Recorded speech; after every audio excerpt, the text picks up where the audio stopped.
नमस्कार मैत्रिणींनो, मी कविता तुमचं स्वागत करत आहे आपल्या विदर्भाची चव या चॅनलमध्ये. तर जसं की तुम्हाला माहीतच आहे माझ्याकडे कन्हैया आलेले आहेत.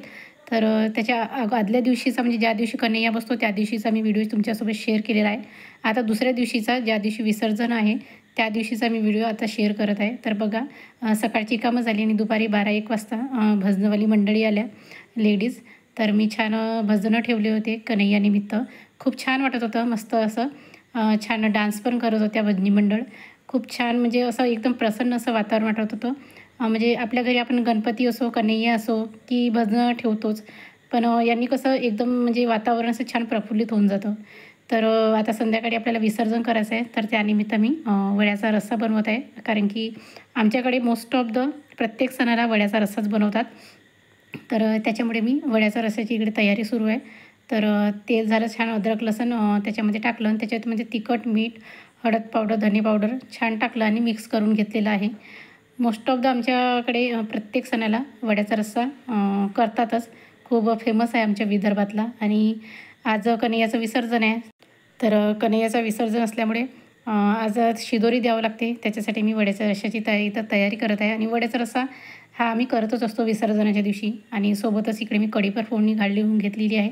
कारण की भजनी मंडळ गेल्या होत्या आणि लगेच मी स्वयंपाकाला लागली होती. तर त्याच्यामुळे थोडीशी घाई होत आहे. आणि 7च्या किंवा 8पर्यंत आम्ही विसर्जन म्हणजे करून घेतलं होतं. तर बघू शकता इथे वड्याचा रस्सा छान शिजत आहे. तुम्हाला याचा जर मोठा व्हिडिओ बघायचा असेल वड्याचा रस्साचा, तर मी सेपरेट एक व्हिडिओ बनवीन. तर तुम्ही नक्की कमेंट करून सांगा तुम्हाला जर याची रेसिपी पाहिजे असेल तर. तर बघू शकता आता ही फोडणी छान शिजली. त्याच्यामध्ये जे मिक्सरच्या भांड्यामध्ये आपण डाळ लावलेली होती त्याच्यामध्ये थोडंसं पाणी घालून ते पाणी आपल्याला याच्यामध्ये टाकून घ्यायचं आहे. आणि चटणी थोडीशी 10 मिनटं किंवा 5 मिनटं शिजू द्यायची आहे छान. तर बघू शकता खूप सुंदर असा कलर आलेला आहे. आणि एकदम खूप छान अशी म्हणजे खूप सुंदर होत असते वड्याचा रस्सा. आमच्याकडे तर आम्ही तर म्हणजे वर्षभरासाठी 7 ते 8 किलो आम्हाला उडदाची डाळ लागतच असते. कारण की वड्याचा रस्सा आणि सोबत वड्या पण असतात आपल्या उडदाच्या. त्याच्यामुळे खूप सुंदर होती वड्याचा रस्सा. तुम्ही एकदा नक्की ट्राय करून बघा. तर बघू शकता आता आपलं छान झालेलं आहे. इथे वड्याचा रस्सा म्हणजे चटणी शिजलेली आहे. आता आपल्याला याच्यामध्ये पाणी घालून घ्यायचं आहे. तुम्हाला हवं तेवढं तुम्ही पाणी घालू शकता. कारण की मी पाण्यातले वडे करत आहे. त्याच्यामुळे आपल्याला याच्यामध्ये वडे छान शिजू द्यायचे आहे. तर बघू शकता मी जे डाळ वाटलेली होती त्याच्यामध्ये तिखट, मीठ छान टाकून मिक्स करून घेतलेलं आहे. आणि आता आपल्याला जो रस्सा आहे छान उकळी आली आता हे बघा, याला उकळी आलेली आहे छान अशी. आता आपल्याला याच्यामध्ये वडे सोडून घ्यायचे आहे छान असे. तर बघू शकता सुंदर असा मस्त कलर आलेला आहे. आणि छान म्हणजे सुवासही छान मस्त सुटलेला आहे. तर आता मी छोटे छोटे वडे करून याच्यामध्ये घालून घेणार आहे. तर पहिल्यांदा थोडंसं पाणी लावून घ्यायचं आहे हाताला. ही उडदाची डाळ थोडीशी चिकट असते. तर बघू शकता आणि पटकन अलगद निघत असते. त्याच्यामुळे वडा एवढा सुंदर लागत असतो याचा. असे तुम्ही सुकवडे करून पण म्हणजे फ्राय करून तेलातमध्ये थोडेसे हलके करून पण तुम्ही रश्श्यामध्ये टाकू शकता. पण आमच्याकडे म्हणजे पाण्यातला वडा म्हणून हा फेमस आहे. तर आम्ही असे म्हणजे रस्स्यामध्येच हे असे वडे करून टाकून देत असतो. आणि छान याला म्हणजे 10 ते 15 मिनटं छान शिजू द्यायचं रश्श्यामध्ये. छान उकळू द्यायचं म्हणजे रस्सा थोडासा घट्ट येईपर्यंत छान आपल्याला उकळू द्यायचा आहे. आणि मग त्याच्यानंतर उकळला की आपला वड्याचा रस्सा तयार होतो. तर मी अशा प्रकारे सगळे वडे बनवून टाकणार आहे. तर तुमच्याकडे पण ही भाजी करतात का? मला नक्की कमेंट करून सांगा. जर करत असतील तर कशा पद्धतीने तुम्ही करता तर मला नक्की सांगा. आणि आता ही आपले बघू शकता वडे पण छान शिजलेले आहे.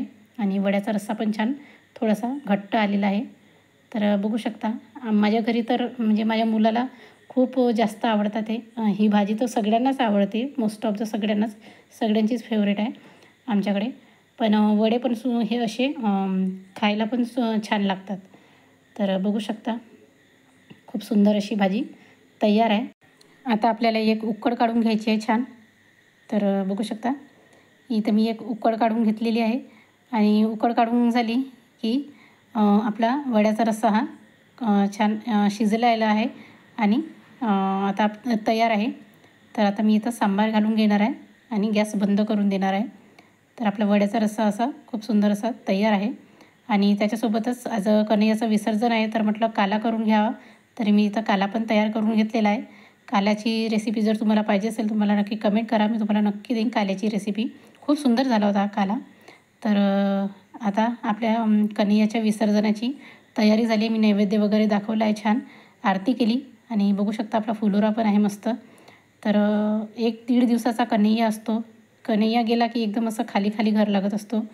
देव आपल्या घरी असले की खूप असं भरल्या भरल्यासारखं लागत असते. तर तुम्हाला पण तसंच वाटते का? मला नक्की कमेंट करून सांगा.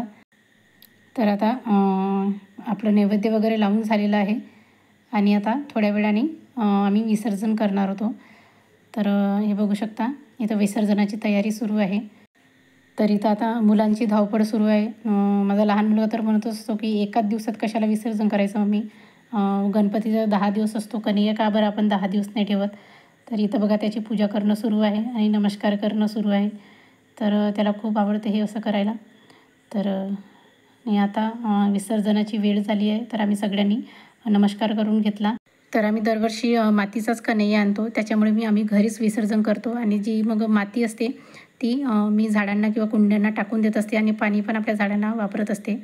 तर तुम्हाला हा व्हिडिओ कसा वाटला मला नक्की कमेंट करून सांगा आणि माझ्या चॅनलवर नवीन असाल तर नक्की लाईक करा, शेअर करा आणि सबस्क्राईब करायला अजिबात विसरू नका.